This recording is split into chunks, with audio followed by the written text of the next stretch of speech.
Welcome to the Get Real Movies podcast. My name is Daniel Chadwick Shubat. I'm your host, and this is episode 22, where we will be talking about the new release, Rule Breakers. Today is sort of I think the best way to put it for me is a bittersweet symphony. It's bitter because my normal co-host Mason is not here, but it is a sweet symphony because the replacement is Mike from the Sober Cinema and Trilogy and Theory podcast, and he is here to just make a wonderful symphony of his movie review of this film. I just assumed you needed to replace one ugly American with another one. So you're like, oh, I've got just the guy, bring it in. Because, America and Canada, our relations are a little bit stressed at this point, but not in the movie podcast world. We're simpatico. You're Prince of Maine, King of New England. So as always, enjoy coming on and talking with you, Dan. Yes, I'm very happy to have you here, especially in this time where our countries are probably the unfriendliest they've been since we burned down the White House all those years ago. Do it again. Fine with me. It's a wonderful building, so I don't think we'll burn it down. It'd just be great. It's a beautiful city, and your co-host resides kind of in that area. Wouldn't want anything to happen to DC. Exactly. I love the city. Let's just say mistakes are made. Mistakes have been made. You know what, though? We're really giving it to you because we're not buying any of your alcohol right now, including your lovely Kentucky bourbon that I miss very much. You're actually putting a pretty big hurting on my state in particular. So, yeah. I'm very sad about that because I am a whiskey sour man. That is my cocktail of choice, and it's kind of hard to make without bourbon. I've been doing my best with Canadian whiskey, but it's not the same. So excited to see that back. Otherwise, I will be heading across the border and buying some. Hey man, I can take up bootlegging. That's in our bloods and our nature. That sounds like a good business venture right now. So I'm your man, Dan. But back in the day, it was the opposite. We gave you guys alcohol. Well, it's our turn now. It's our turn. Well, thank you very much, Mike. Before we get into Rule Breakers, looking forward to chatting with you about that. But Mason and I, we usually like to talk about some of the movies we've been watching, whether they're old, young, new, or just kind of something that you wanted to watch for a while and finally got around to. Are there any recommendations you'd like to make to the audience? Usually this time of year is not the strongest. I guess you have holdovers from like the award season that would platform out. So I was sort of late. I think the last time you and I talked, we actually did our sort of favorites of the year, and that was pre like Nosferatu coming out. So I caught up with that one late because that came out over the holidays. And I'm trying to think if there's anything. I think Companion. It's been like a kind of like a horror couple of months for me to start 2025. And I thought both were fine. I could have gone for a little more Baby Skarsgård in Nosferatu. He's very hidden. It's like he's always in shadows. I want to see the full Skarsgård, whatever that means. I don't know if this is a family show or not. Take it as you want, but it's not. So you go for it. It's I never found myself saying that about Gary Oldman and Coppola's Dracula. I never thought, I'd like to see the full Gary Oldman. So I don't know if that's me evolving, if that's me playing hot or not with our, vampiric actors. That's one that I caught up with, and I was glad to see it in theaters. And then Companion, I don't know if you have seen this one. I don't know. Okay. I haven't heard of it, or I've heard of it. I haven't seen it yet. It leans, I would say, more dark comedy horror than just straight horror. So if you like that sort of thing, if you're into something like You're Next, has that sort of mixture of the grotesque with the darkly comedic. That was one that I had a decent time with. But I mean, mainly I'm just waiting for Sinners. That's kind of and it keeps getting pushed back. So I think it was supposed to come out like this week or next. Now I'm waiting another month. So Michael B. Jordan facing off against vampires in the South. It looks like in like the almost Prohibition era. So that is what I'm waiting for, Dan. Yeah, we'll finally get a good dose of that Southern hospitality that we all hear about in the films with vampires. Exactly. Of course. And I'm hoping the delay just means they want to put some final finishing touches on it, because normally when a movie gets delayed, it's not a great sign. But I'm hoping this is one of those few instances where it is a good sign. In terms of me, been watching more Wallace and Gromit. I've been catching up on those old films. So I watched one of the short films where it's like a grand day out and they go to the moon, which is made of cheese, and bring crackers and eat cheese on the moon. And Wallace and Gromit, you can't go wrong with. So Which is the one with is it an evil penguin? Evil Penguin. Well, that's the one that just came out. Is that a new one? Gromit, A Vengeance Most Foul. Yeah, that just came out on Netflix. Okay. Here in North America, and that was great. I mean, Feathers McGraw, what a villain name. That is a hell of a name. And there's a long-running joke whenever he takes off, whenever he puts on like the little headgear that makes him look like a chicken. People don't recognize him, so it's like the Clark Kent, putting on the glasses sort of a thing. Yeah, absolutely. Same. Yeah, exactly. Same, but different. And then one other film that I finally caught and I somehow surprisingly haven't watched yet was 28 Days Later. I finally watched that. Whoa. You had never seen 28 Days Later? I never seen 28 Days Later. So how'd you like it?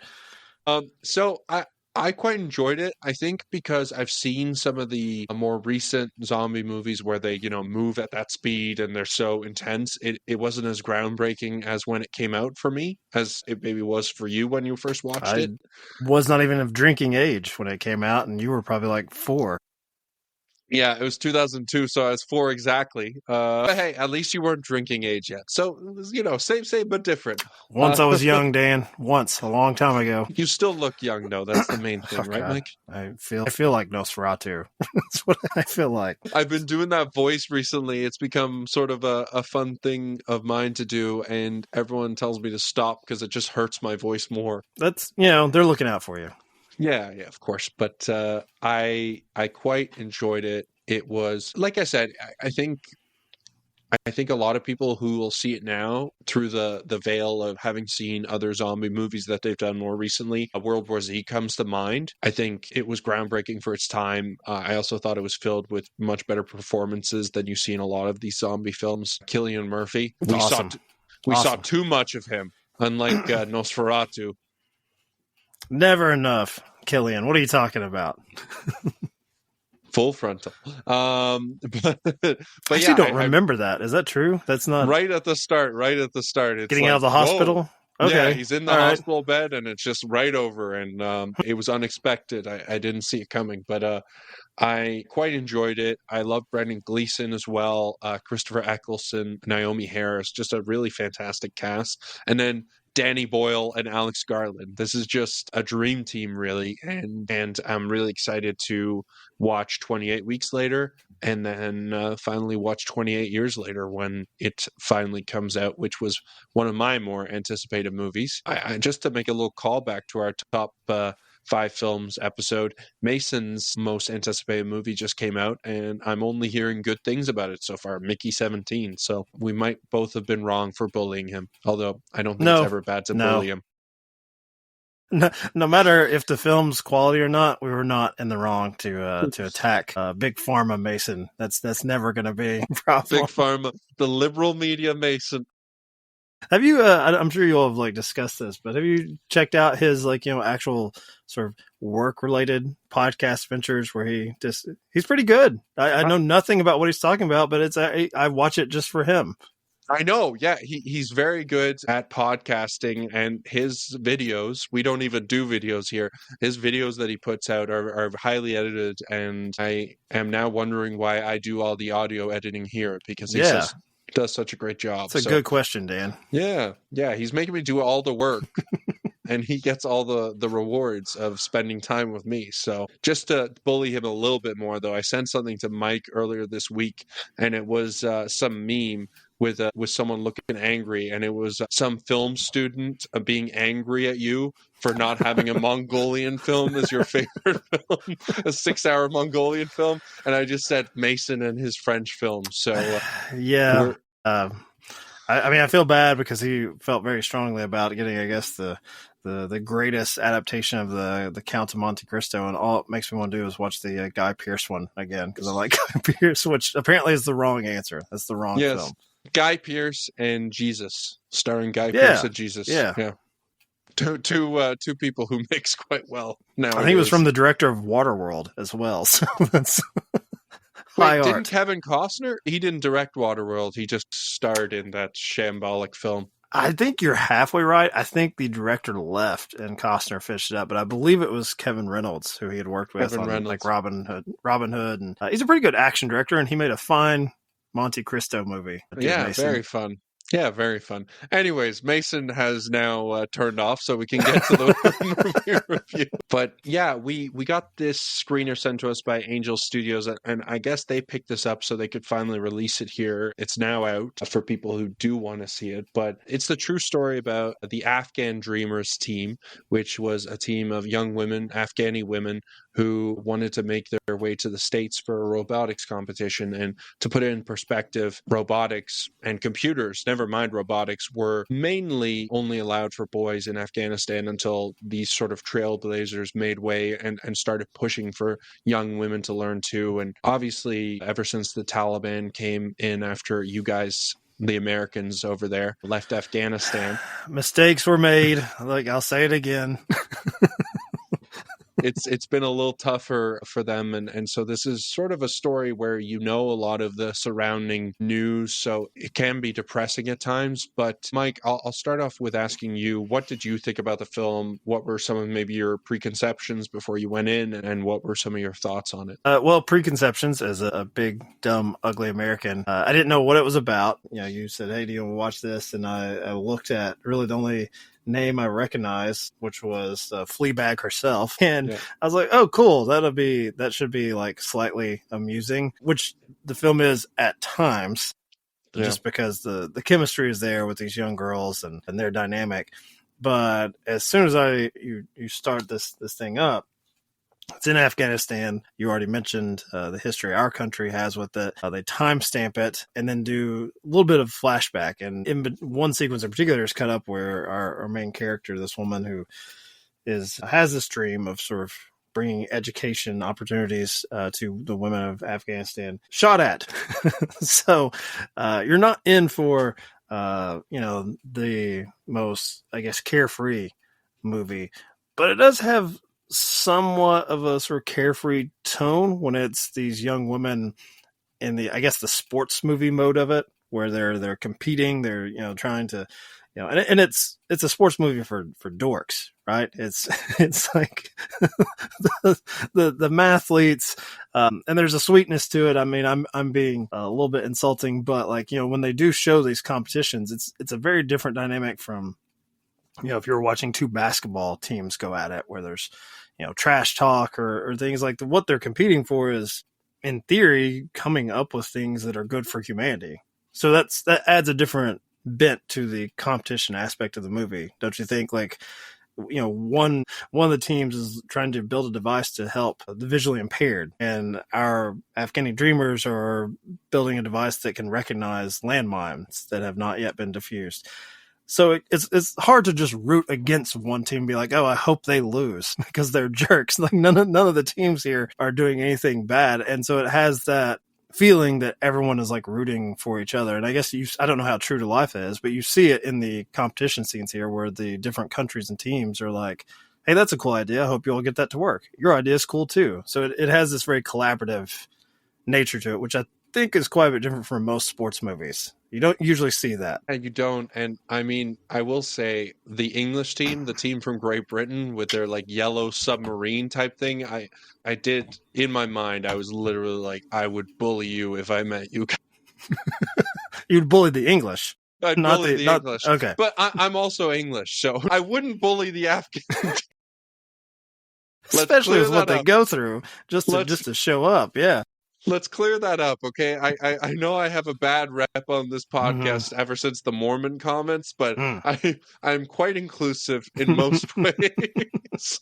But yeah, I there were a few times I'm laughing, and I think one of the things that was really funny for me, and I kind of had to check myself a little bit, but I was sort of like, why does this team keep getting awards for losing?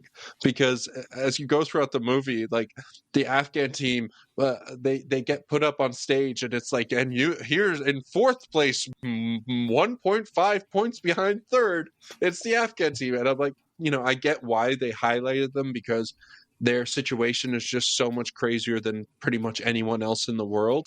But I did find that quite funny. It was almost like Phoebe Waller-Bridge's character just wanted to look as good as possible to, elevate them and show them doing well. And I know the reason in the film that they can't originally come to some of the competitions is just your visa is not valid, but then it sort of is a callback to the first Trump era because of the travel ban, and then that in itself would have been an amazing story how they were able to overturn that through a bunch of lobbying by major news media and famous people, and they were able to get them over. And I think that could have been in itself a better film than what they ended up making. For me, this film was just narratively a little bit of a mess and kind of all over the place. And they had just so many different problems going on and so many different conflicts that it sort of took away from maybe the main one for me. When you have a team of young women wanting to win a robotics competition,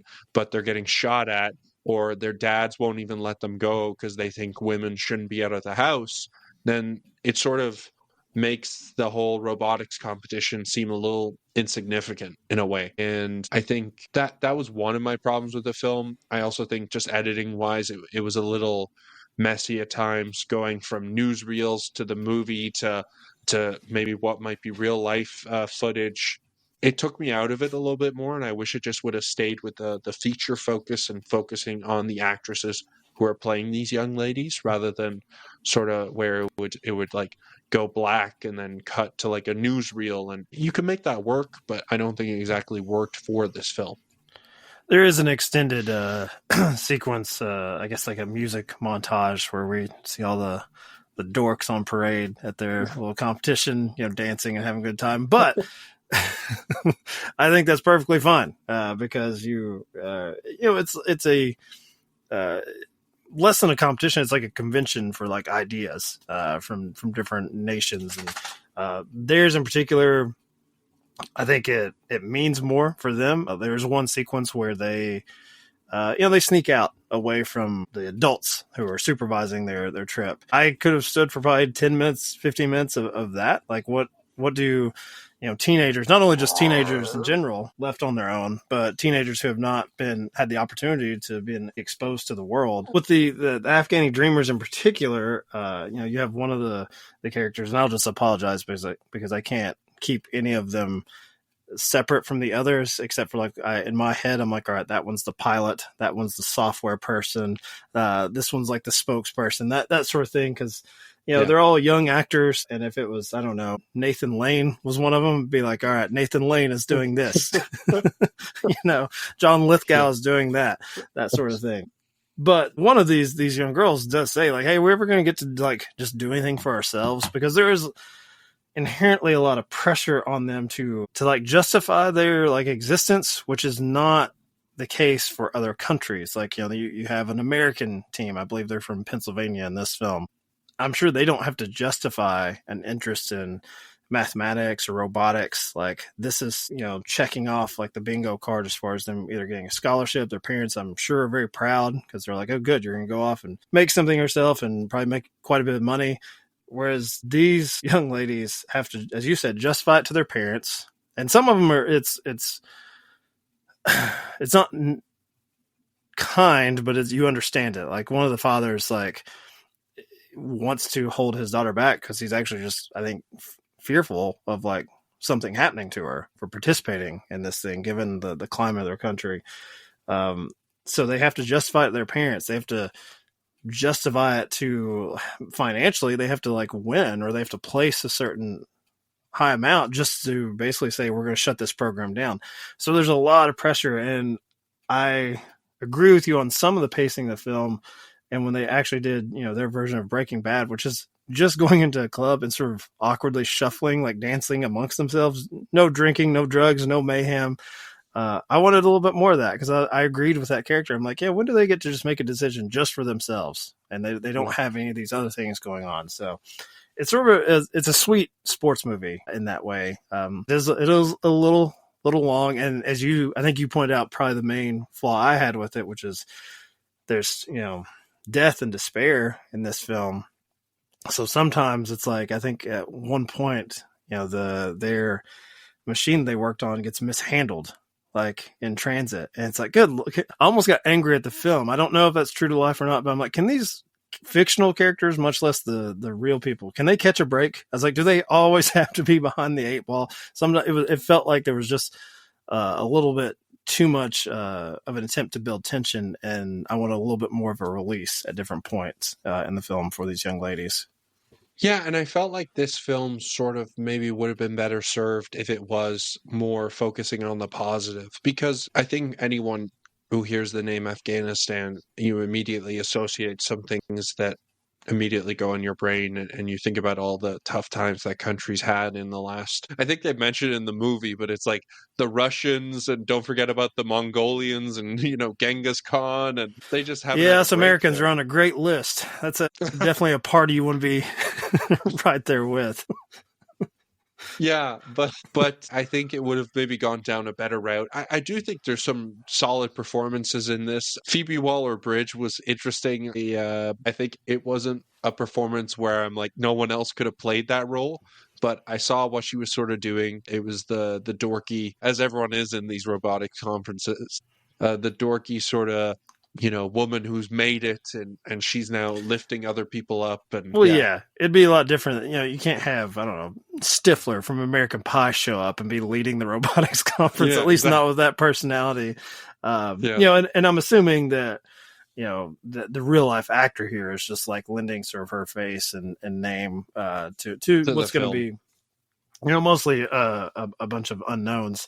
And this who are, it's all, they're charming performers. Like, it's like, Yeah. I don't really, you don't have a lot of time to get to know them individually, because the No. pressure that the characters have, it's also kind of on the actors, where it's like they're sort of representing an idea, Yeah, for um, sure. and that's, you basically, you just have to, like, with that little bit, you just have to, like, be charming, and that without having, this is not Dazed and Confused. We don't get a lot of time just to watch them hang out.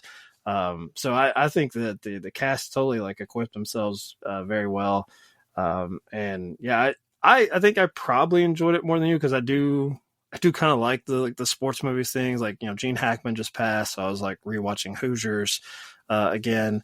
And I don't know shit about robotics competition, but I will say this, and I'm not speaking ill of the dead of Mr. Hackman. There's a lot of bad fucking basketball and Hoosiers in that movie. There's like that one. I'm hoping that there's not a bunch of robotics champions that watch Rule Breakers and be like, ugh, this is just like poor This form, looks because terrible.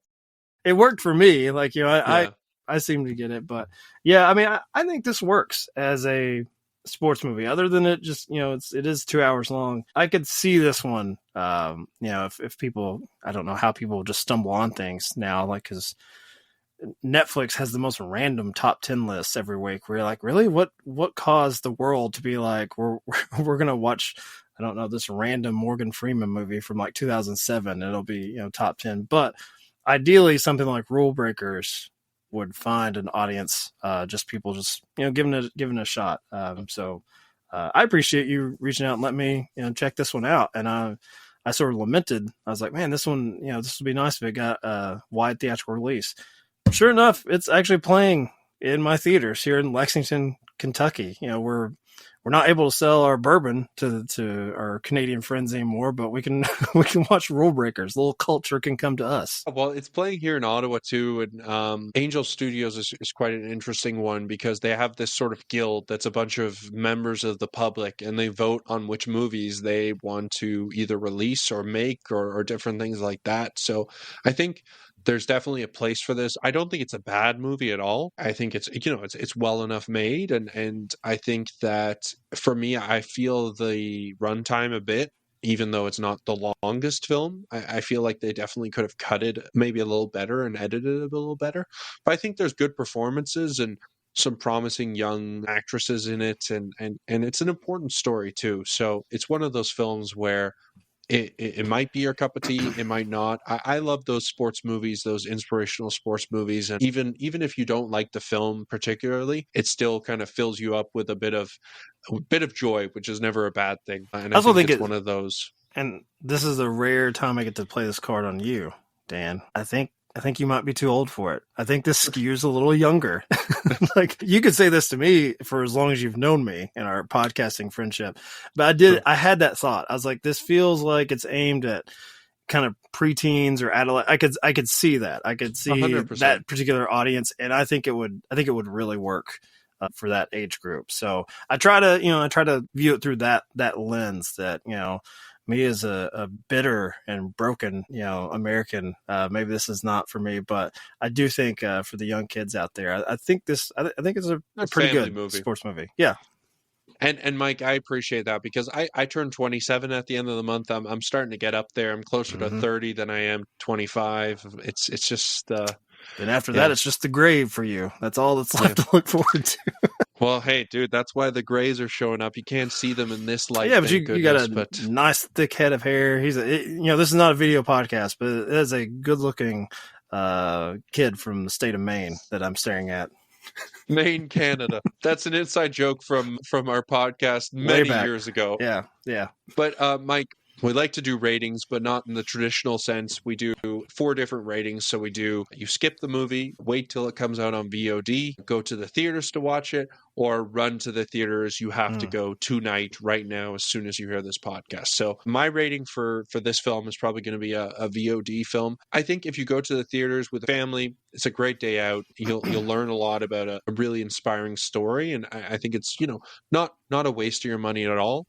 But for me, this is something that if I were to watch it for the first time, I'd want to watch it at home on the couch, maybe do some light Googling afterwards and see what the real story was about and what happened. But sure. I think this was pretty close to the real story from what I've read and heard from different people. So that was my rating. I would agree with you. I don't want it to sound negative. I think, I'll just continue banging the drum on how fucking old I am. This is like like you would rent a video back in those days, and you wouldn't really know what, you just like, look, that sounds interesting, based on the box art or that. And you let some movies just sneak up on you. I think that's, especially now with modern audiences, if they're going to the theater, they've probably had trailers and teasers and YouTube videos and things, just like constantly like a barrage of promotional material to get them there opening weekend. And I think that would be a disservice to this film. I liked the way I watched it. You basically said, hey, you want to watch this? I didn't know anything about it. I just want to have a chat with you. And I just throw it on and watch it. And I just let something catch me off guard. I didn't know I was going to watch a movie about a robotics team of young women from Afghanistan. But what is it? I mean, Roger Ebert, I'm gonna butcher it. He used to call movies like the greatest like empathy machine like ever invented.